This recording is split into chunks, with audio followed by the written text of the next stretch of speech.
தங்கமயமான ஓர் ஏணி விண்ணுக்கும் மண்ணுக்கும் இடையே இருப்பதை அவர் கண்டார். அந்த ஏணியில் அவர் வேகமாக ஏறினார். இடையில் அந்த ஏணிக்கு நடுவிலே ஒரு பாம்பு ஒன்று இருப்பதை கண்டார். அவருக்குள் அச்சம், அவருக்குள் பயம் உண்டானது. ஐயோ, பாம்பு இருக்கிறதே என அலறினார். ஆனாலும் அந்த பாம்பை கடந்து செல்ல வேண்டும் என்கிற துணிவும் வீரமும் ஆற்றலும் மன வலிமையும் அவருக்குள் இருந்தது. அந்த பாம்பை புறம் தள்ளிவிட்டு மேல் நோக்கி உயர்ந்து சென்றார். அவருக்கு அந்த இடத்தில் விண்ணகம் காத்திருந்தது. விண்ணகம் என்கிற பரிசு அவருக்கு கொடுக்கப்பட்டது. ஆம், என் அன்பு சகோதர சகோதரிகளே, இன்று நம் தாயாம் திரு அவை சிறப்பித்து கொண்டாடுகிற புனிதர்கள் பெர்பெத்துவா மற்றும் பெலிசிட்டம்மாள் இவர்களுடைய விழாவில் புனித பெர்பெத்துவா அவர்களுடைய வாழ்வில் நடந்த நிகழ்வுதான் இந்த நிகழ்வு. நம் ஆண்டவராகிய இயேசு கிறிஸ்துவின் அன்பும் அருளும் அமைதியும் மகிழ்ச்சியும் உங்கள் அனைவரோடும் என்றும் இருப்பதாக.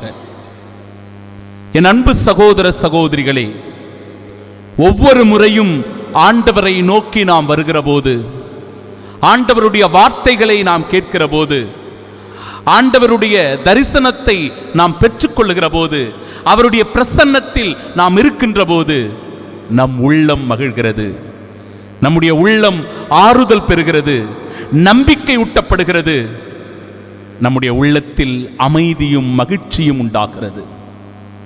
ஆம், என் அன்பு சகோதர சகோதரிகளே, கிறிஸ்துவுக்காக தன்னை முழுவதுமாக அர்ப்பணித்துக் கொண்ட புனித பெர்பெத்துவாவும் புனித பெலிசிட்டம்மாளும் தங்களுடைய இன்னுயிரை இரத்தம் சிந்தி கொடுக்கிற அளவிற்கு அவர்கள் சாட்சிய வாழ்வு வாழ்கிறார்கள். கிறிஸ்துவை ஏற்றுக்கொண்டதனால், கிறிஸ்துவின் மதிப்பீடுகளின்படி வாழ்ந்ததனால், கிறிஸ்தவர்களாக அவர்கள் இருந்ததனால் துன்பத்திற்கு உள்ளானார்கள். பெரும் வசதி படைத்த செல்வந்தர் குடும்பத்தில் பிறந்தவர்தான் புனித பெர்பெத்துவா. அப்படிப்பட்ட செல்வந்த குடும்பத்தில் ஒரு பணிப்பெண்ணாக இருந்தவள்தான் புனித பெலிசிட்டம்மாள். இவர்கள் இருவரும் கிறிஸ்துவை ஏற்றுக்கொண்டதனால் சிறையில் அடைக்கப்படுகிறார்கள். சிறையில் பல்வேறு துன்பங்களுக்கு அவர்கள் ஆளாகிறார்கள். ஒவ்வொரு நாளும் அவர்கள் வதைக்கப்படுகிறார்கள். புனித பெர்பெத்துவாவினுடைய தந்தை அவரிடத்தில் வந்து சொல்லுகிறார், அம்மா, நீ ஏன் இந்த சிறையில் இவ்வளவு துன்பங்களை அனுபவிக்கிறாய், வேதனைகளை அனுபவிக்கிறாய்? அந்த இயேசுவை மறுதலித்து விடு, உன்னை விடுதலை செய்து விடுவார்கள், நீ சுதந்திரமாக வாழலாம், நீ பிரச்சனை இல்லாமல் இருக்கலாம் என்று சொல்லுகிறார். அப்பொழுது புனித பெர்பெத்துவா அவர்கள் அருகில் இருந்த ஒரு பாத்திரத்தை காண்பித்து, இந்த பாத்திரத்தை பார்க்கிறீர்களா? இந்த பாத்திரம் எதற்காகவும் தன்னுடைய தன்மையை இழப்பதில்லை, எல்லா நிலைகளிலும் ஒரே மாதிரியாக இருக்கிறது. அதுபோலதான் இந்த சூழ்நிலையில் நான் இருக்கின்ற இந்த வாழ்க்கை என்கிற பாத்திரம், என்னுடைய ஆன்மா என்கிற பாத்திரம், என்னுடைய உள்ளம் என்கிற பாத்திரம், அது கிறிஸ்துவுக்குரியது. எனவே அதை எவராலும் மாற்ற முடியாது. கிறிஸ்துவை நான் ஒருபோது மறுதலிக்க மாட்டேன். எவ்வளவு துன்பங்கள் வந்தாலும், இடர்பாடுகள் வந்தாலும், என் வாழ்வில் நெருக்கடிகள் கஷ்டங்கள் வந்தாலும், ஏன் சாவதற்கும் நான் தயாராக இருக்கிறேன் என்று சொன்னால் புனித பெர்பெத்துவா. அதனால் தன்னுடைய குழந்தையை தன்னுடைய தந்தையிடத்திலே விட்டுவிட்டு அந்த சிறையிலேயே அவர் துன்பங்களை அனுபவித்தார். அவருடைய பணிப்பெண்ணான புனித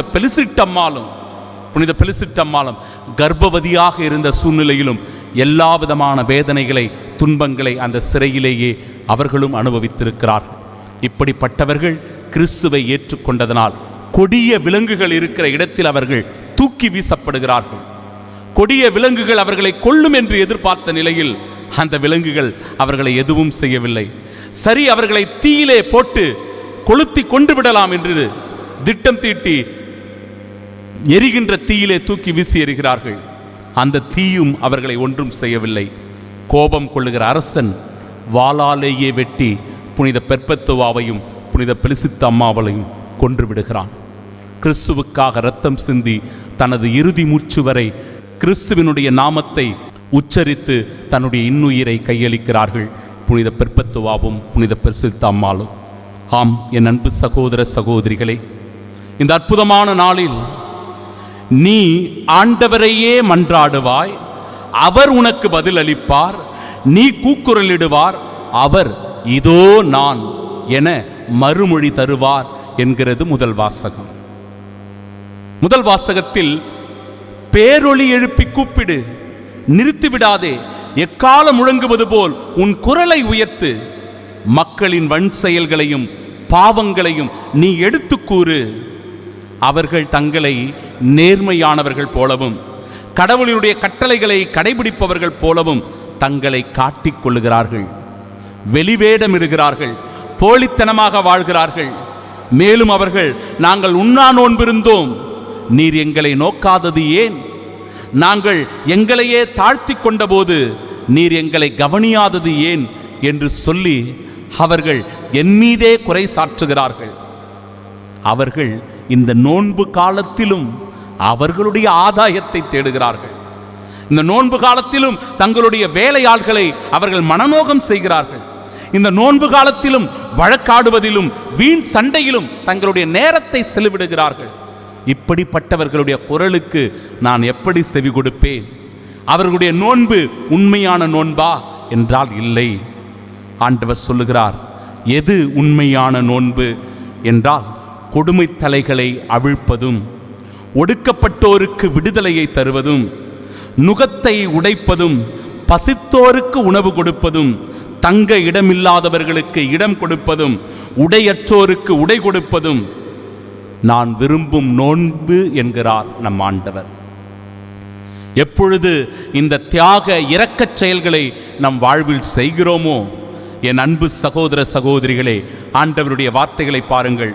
அப்பொழுது உன் ஒளி விடியல் போல எழும், நலமான வாழ்வு உனக்கு உண்டாகும், நேர்மை உனக்கு முன்பாக செல்லும், மாட்சி உன்னை பின்னோக்கி வந்து எப்பொழுதும் காக்கும் என்கிறார் நம் ஆண்டவர்.